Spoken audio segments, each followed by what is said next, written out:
Hi everyone, this is BritSimon. Let's talk about the latest visa bulletin and where we are after 3 visa bulletins for DV 2020. Are things on track?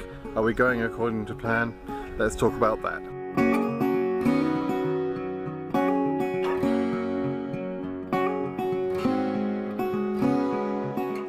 Okay, so you may remember a couple of months ago I posted a video giving predictions on how I felt the visa bulletins would continue this year in DV 2020. I've pointed out that the holes rate is much higher this year than it has been in previous years.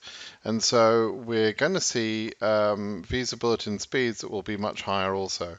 Actually, if I just go to the historical visa bulletin numbers, I maintain this data on my site. You can go to the link historical visa bulletin numbers. You'll find all this data, and you'll see that I've plotted every visa bulletin over the last 20 years or so.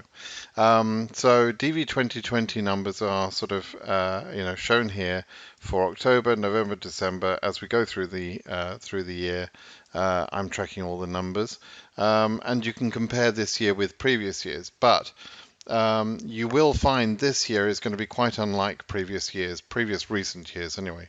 It's going to go much faster than other years, and I think we can see that probably in South America and Oceania. Most probably. So you'll see with other previous years, we've started off in sort of similar fashion in October. November took a bit of a decent jump, and then December has doubled for Oceania, and that number here is much larger than any of the recent previous lotteries. Same thing can be seen in South America. Same sort of speed. Again, the numbers are higher than in previous recent years. However, and Asia, by the way, is also going very well. The pace of the bulletin is substantially more than previous years. Now, for Africa and Europe, it's a similar story, but not quite as exciting or not quite as fast as I would have hoped at this point so far. But I'll explain that in a moment, and we can look at that and my previous predictions. And same thing in Europe. Again, it is faster than the previous past couple of years, but not dramatically so. So are we going to see that trend continue? Well, what I did was I took my prediction numbers for each of the regions and plotted them into this spreadsheet. What I'm showing you in green, the green section there, is what I had said was my predictions way before the year even started. This was shortly after seeing the case numbers that have been issued, the official announcement, and understanding roughly the highest case number. I did a mathematical exercise to figure out how many cases there must be, and I thought through how many cases there were in each region, and therefore how fast the lottery, the visa bulletin would go.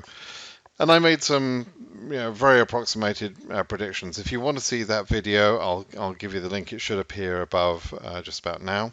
You can go and look at that and understand my rationale for thinking these numbers. But let's talk about where I'm at, how accurate I've been so far. So the October was a much quieter month than I expected across the board. All of the months I expected a very high start, and then although the first 3 months of the year are quieter in a typical year, I didn't account for the amount of work that the KCC staff were going to have to do for the closure of DV 2019. They really messed up the new document process in DV 2019. It caused a lot of chaos at the last minute, and right up until the last minute. I know KCC staff were really directed and focused on closing out DV19, and so they didn't do as much as they needed to do to make sure that we had cases ready for scheduling in October, etc. And they really didn't want to schedule a lot of cases. They didn't want to take their time doing that sort of work. So they started off the year pretty quietly, much lower than I had predicted. But here we are in month 3.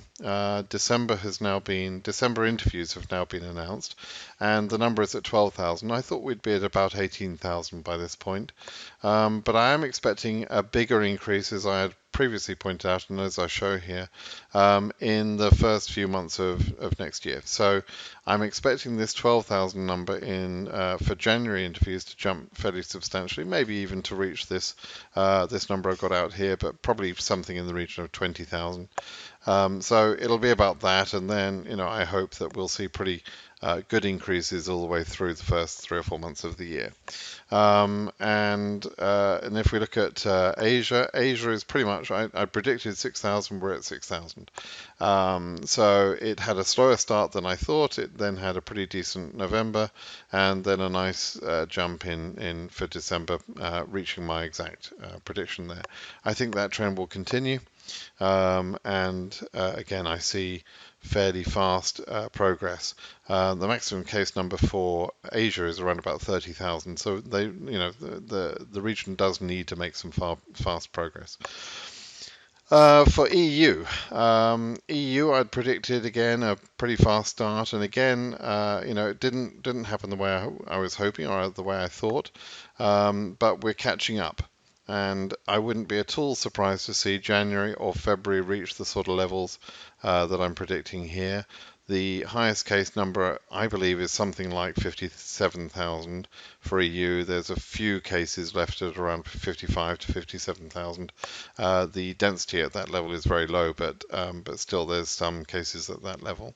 So there's quite a long way to go, and we need to see a fairly fast progress. So again, I'm fairly confident that we'll see January or February will start to really put the throttle down in EU. For Oceania, well, it's actually doing slightly better than I hoped. The 800 that we're at now is between my December and January number, so it's pretty good. It roughly has been in line with what I was thinking, but this number is pretty good. The maximum case number is about 3,000. The density in Oceania is dramatically low, and there are still the same number of cases as there would normally be in any normal year. So it's going to go faster. So we'll continue to see this. I'm sure my January number will be exceeded, and we'll probably continue to exceed the numbers. In previous years, we saw a cutoff at around about 1,450, or 1,500 was traditionally the cutoff level. That number will be exceeded pretty quickly. I think we could even see that number being confidently exceeded by March. So it really is going to motor along pretty well there. And the same thing in South America. Again, I'm pretty much exactly where my prediction was 840. We're at 850 in December. It's pretty much exactly where I expected to be, and I expect again nice confident increases there for the first few months of next year. So in terms of visa bulletin progress, things are going as I expected. It's just in a sense confirming my well, I hesitate to say the word theory because some of you will misunderstand the word theory. I am quite certain of the density explanation that I've given, what I call the holes theory. Holes theory is not it's not something that is not accurate. It is a theory in the scientific sense that we're proving over and over again in various ways. But we know for sure, and we have seen for many years now, the existence of holes. And if you watch my other video that I alerted you to earlier, you'll understand why I'm saying there's many more holes this year than in any previous year. So that's where we're at, visa bulletin wise. Just thought I'd give you a quick update about that. I don't need to go on too long about this. But fingers crossed. Let's see a pretty good January, February, March, and put us nicely on track to have a good year for the numbers. And I'm still hopeful that we're going to see all regions current, and I'm only really concerned about Egypt high case numbers. I do think in general, by the way, this is a point I'd make now. I think in general, as I think about the changes that have happened for this year's lottery, there was a new disqualification process put in place, and that's why we have so many holes. That process will probably have disqualified many of the cases that would not normally have responded to their DS260. These were people who, were frankly not serious in some way, or perhaps it had double entries or something like that. And those people would probably have known that they were going to be disqualified at interview, and so they wouldn't have responded to their DS260s, or they may not have turned up for interview. So I think we're going to see higher response rates this year, and I think we're going to see higher interview rates. And we'll probably see lower disqualification rate at interview. All of that in comparison to previous years, and that's because we've seen, many of the cases were disqualified even prior to the announcement. Okay. So I hope that's clear to some of you that like to watch the numbers and understand the numbers. If you're enjoying these sort of updates, please do subscribe to my channel. Let me know if you'd like this video, and let me have a comment below. I'd be interested to see your comments. Do also, if you've got questions, please post those questions through to my blog. It's much easier for me to maintain a question and answer type format at my blog. YouTube's interface for question and answers sucks, kind of. So I get to the questions as I can, but honestly, if you've got a question, you want that question answered fairly quickly, post that question at my blog. I'll make sure the link of that is down below as well. All right, so I hope that's all good for you, and have a great day. Bye-bye now.